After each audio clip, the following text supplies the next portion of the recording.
The views and opinions expressed on this program are those of the guests appearing on the program and do not necessarily reflect the views and opinions of 8 News Now or Nexstar Media Group. 90% of the public was with us on this. They wanted it to go back to certain restricted times. Tonight on Politics Now, Las Vegas Councilman Stavros Anthony is running for the county commission. One of his big issues, the valley's traffic and how to make it better. I'm Alexandra Limon in Washington. Coming up, I'll have details on the whistleblower's report about President Trump and the hearing about it on Capitol Hill. No one particular law, though, is going to address and mitigate people, like I said, carrying out those heinous acts. And Congressional District 4 Republican candidate Charles Navarro talks about the Second Amendment, gun policy, and his favorite policies from Donald Trump. From 8 News Now, this is Politics Now with Steve Sebelius. A whistleblower's complaint against President Trump was publicly released this week. Thanks for joining us. I'm Steve Sebelius. It was released the same day as the acting director of national intelligence testified before Congress about how the report was handled. Our Washington correspondent Alexandra Limon has all the details. A whistleblower complaint says President Trump asked Ukraine to interfere in the 2020 presidential election and to get dirt on Joe Biden, while at the same time the president was withholding U.S. military aid to Ukraine. I am not partisan and I am not political. Acting Director of National Intelligence Joseph Maguire said it's unprecedented to have such a complaint against the president. Adam Schiff represents California and is the chairman of the House Intelligence Committee. You went to the subject of the complaint for advice first about whether you should provide the complaint to Congress. It did appear that it has executive privilege. Maguire said while the complaint didn't initially go to Congress, it was sent to the FBI for further investigation.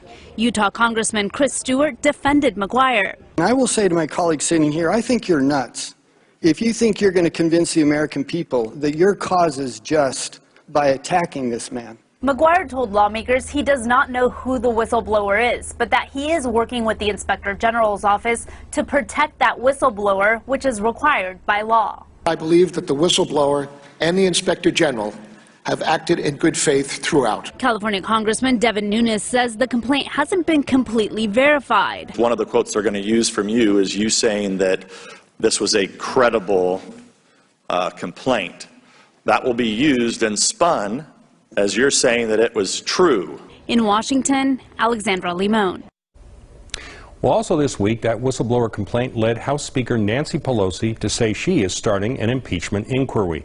So where does Nevada's delegation stand? Nevada's lone Republican, Congressman Mark Amodei, does not support it, saying Democrats were making it an issue before Congress could investigate. Democrat Dina Titus was the first member of Nevada's congressional delegation to support impeachment back in July.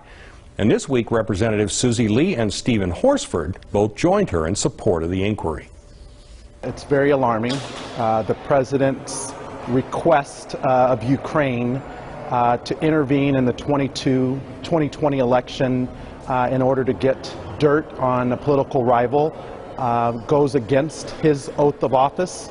The fact that he used the office of the presidency is very alarming, and it's why I, along with many of my colleagues, have now called for a full impeachment inquiry in order for us to get all of the necessary facts. So what does an impeachment inquiry mean? 8 News Now Good Day anchor John Langler asked Alexandra Limon to break it down for us. Where do things go from here? It's certainly broader than what we saw this morning. There's a lot of moving pieces. Just kind of walk us through what the next steps are. Right. So while this whistleblower complaint and that phone call between the two world leaders is at the center of this investigation, Speaker Nancy Pelosi and other top Democrats have said the impeachment inquiry is about a lot more than just that one issue. There are multiple investigations going on right now in the House of Representatives that involve oversight over President Trump. For example, looking into whether the Trump Organization is making money and profiting off of President Trump being in office. So multiple investigations that could potentially lead to articles of impeachment being introduced in the House of Representatives. So these investigations into the president and the White House have been going on for some time on a lot of parts of these issues. How does the impeachment inquiry process move forward, and is there really any change to what happens on Capitol Hill for congressional lawmakers as they lean towards possible articles of impeachment?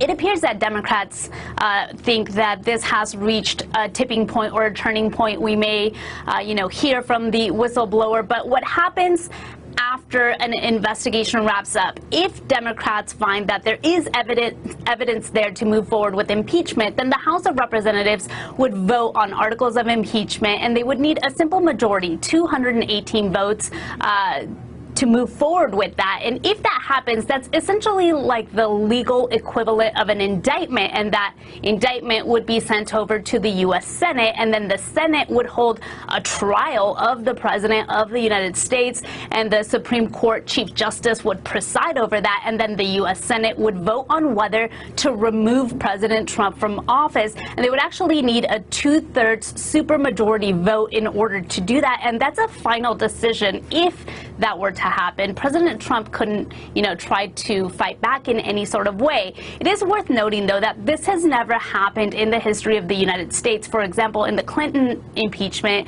the Senate did not vote to remove him from office, and in prior presidential impeachment investigations, other presidents have stepped down before it got to this point. It is a certainly high threshold. Thank you very much for joining us from Washington, D.C., Alexandra Limon. Thank you for the time. Well, moving on to the presidential race, the latest Nevada poll from the Reno Gazette-Journal and Suffolk University this week still had Joe Biden in the lead. Elizabeth Warren performed well at 19%, trailing Biden by just 4 percentage points. That's smaller than the poll's margin of error, by the way. Bernie Sanders came in at 14%, but he'd been ahead of Warren in most polls so far this year in Nevada. Everyone else had less than 5%, and 21% were undecided. Well, are you registered to vote? Now's the time you make sure you have a voice in the next election. Hector Mejia tells us about a drive that happened this week at UNLV for National Voter Registration Day. The big push here at UNLV is to reach young voters and make sure they are registered ahead of the upcoming 2020 election. These Valley students join a massive nationwide effort celebrating our democracy. National Voter Registration Day started back in 2012. The day's website estimates that each year, more than 10,000 volunteers mobilize across the country for this unofficial holiday. This campaign is very passionate driven. It's also one of the best things that any American could do, is to have their voice, have their say, and also have their passions and beliefs into one single action. There are several ways to register. The most convenient is online if you have a Nevada-issued driver's license or ID. We've posted a link with useful information such as registration locations on 8newsnow.com. Last year, more than 800,000 voters registered during this campaign nationwide. Reporting from UNLV, Hector Mejia, 8 News Now. Well, Nevada has several new laws expanding who can vote and when they can vote. The state now has same-day registration, meaning you can register and vote all at the same time. A law will also create automatic voter registration at the DMV, called the Motor Voter Law, but that won't be in place until 2020. And more than 70,000 ex-convicts will be able to register and vote in the 2020 election thanks to a new law restoring their voting rights. Welcome back to Politics Now. Well, current Las Vegas City Councilman Stavros Anthony is running for the County Commission in District C. That's the seat currently held by Larry Brown. Anthony was on the Board of Regents, and he's a retired Metro Police captain. If elected, he would be the only Republican on the Clark County Commission. I asked him about his priorities.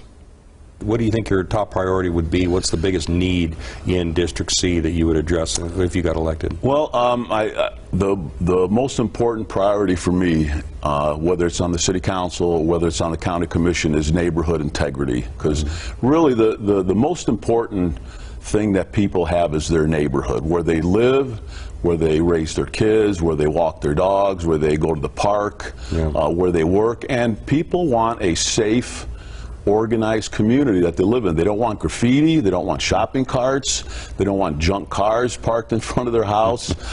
They want to be able to go to the park, and it's safe. They can take their kids there, and it's not even safe, it's a perception of being safe. And that's really what I do the most, is make sure that our neighborhoods are in great shape and people are proud of where they live. So in District C, we have a lot of desert rural area, and people want to live in a desert rural community. Well, I want to preserve that. I want to make sure that people want to live a lifestyle that they bought their house into, that they bought their land where they work, and that's really number one. Second is really transportation. Everybody's got to drive somewhere. They have begun enforcing HOV lanes 24/7. You have said, look, before we had this Project Neon was complete, you could use those lanes if you were a single driver off hours. And why shouldn't we allow that to continue? And that's been, you've gotten some pushback. That's become very controversial, and the state has not given any ground on that. No, they haven't, and you know, I'm just like anybody else that drives 95 and I-15 when your traffic is backed up and you look over at the HOV lane, and it's not very well populated. Most of the people there are, you know, landscape trucks with 2 or 3 people in it, moving trucks with 2 or 3 people in it, somebody taking their kid to school, but I guarantee you nobody is out there calling up their friends saying, hey, let's go to work together today so we can use the HOV lane. So people are breaking the law. They're driving in the HOV lane as a single driver. You can see it, I can see it. It's very prevalent. So I think they're useless in the first place, but it really, the tipping point was, as you mentioned, is when they went 24/7. Yeah. There's no reason to have those designated HOV lanes at 12 noon or 2 in the morning. It just kind of stuck it to everybody. There are in the city county islands. Those are areas of land that are unincorporated county, but they're surrounded by the city. There's been fights over annexation. Would they annex into the city? The property tax levels are different. Some people don't want to annex into the city. Will your position on that change when you go from city to county, assuming you get elected?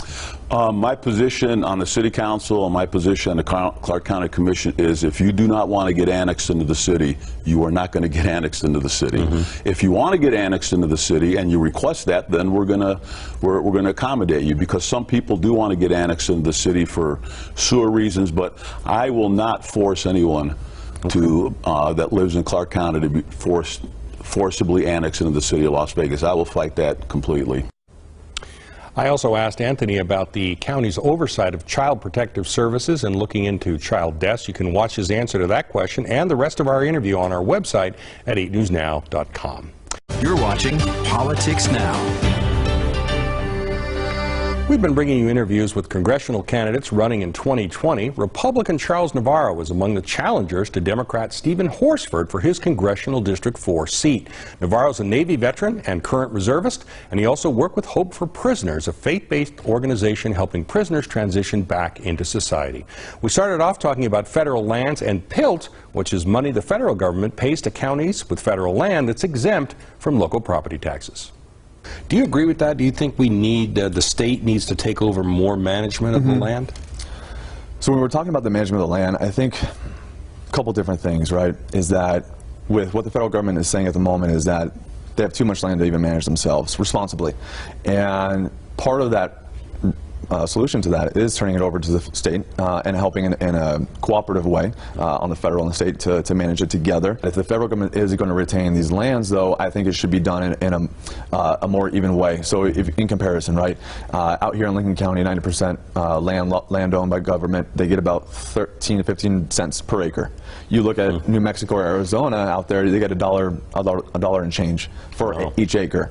And so one of the big things, this is one of the issues that I do want to go back to DC and work on, is in regards to the way that the formula is actually done. The Nevada legislature this last session passed a couple of bills. They passed one that called for universal background checks. So that's everybody who buys a weapon has to undergo a background check, whether it's private parties or the ones we do in the gun stores already have that. So this extended to the private parties. Do you agree with that philosophy? Should we do that nationwide? So I'm all for, again, if you want to do a background check on me when I would go buy a gun, that's fine. And I agree that in regards to the private sales, everyone who is going to be buying a gun, everyone's going to be for it because they know that they're going to be responsible about it.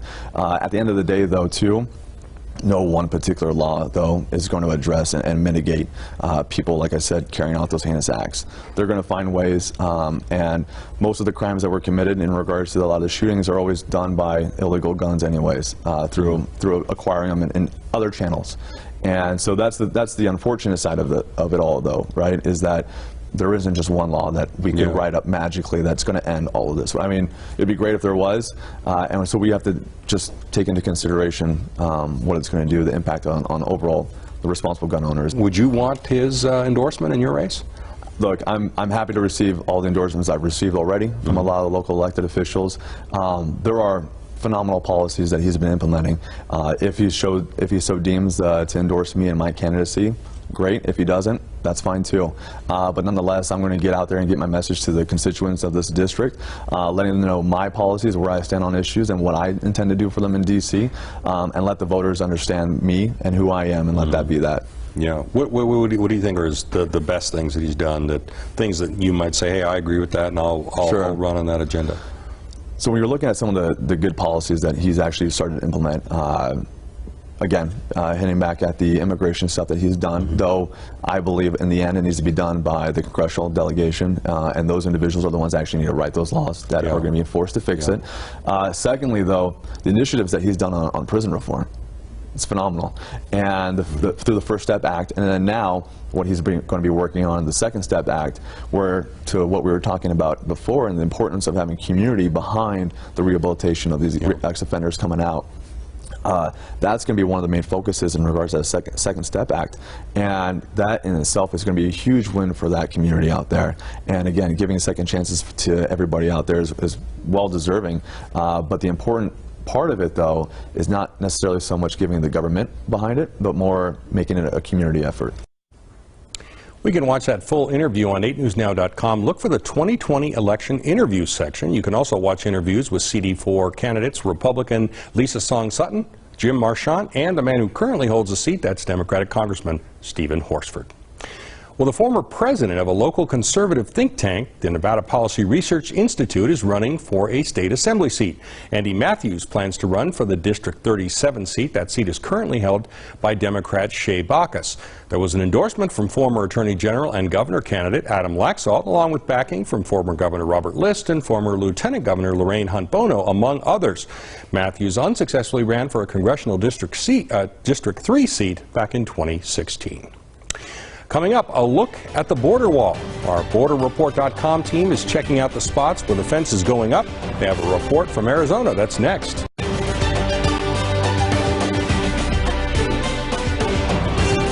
Our BorderReport.com team is in Arizona taking a trip along the border. They were able to get a close-up look at the construction taking place there right now in Organ Pipe Cactus National Monument. BorderReport.com's Anna Warnicki shows us what that border fence looks like in Arizona.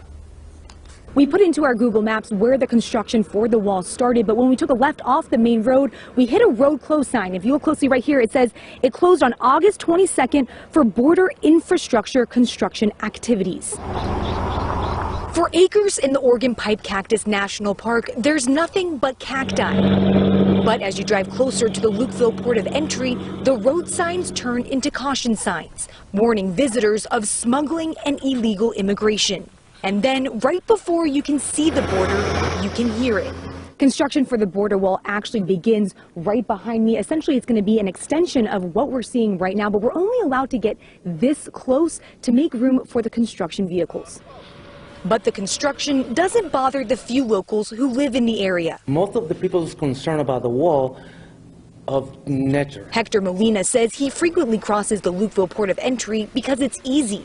There's not a lot of people who live nearby. It is the closest port of entry. This is the closest and the fastest on this Arizona border. Molina says the wall doesn't really bother him, but it does bother the wildlife. You know, if you put a wall, I mean, animals won't be able to go across.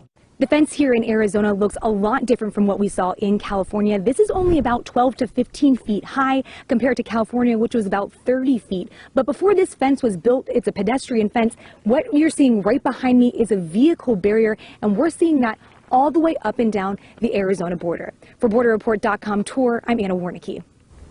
Thanks, Anna. Be sure to check out all the stories Anna is gathering during her border tour by going to BorderReport.com. Well, there are several big events and anniversaries next week here in the Valley. Tuesday is going to be the second anniversary of the 1 October massacre that claimed 58 lives. There will be a remembrance ceremony at the Las Vegas Healing Garden where names of victims will be read. There are also numerous events and fundraisers around town to support victims. We have a list of those events on our website at 8newsnow.com.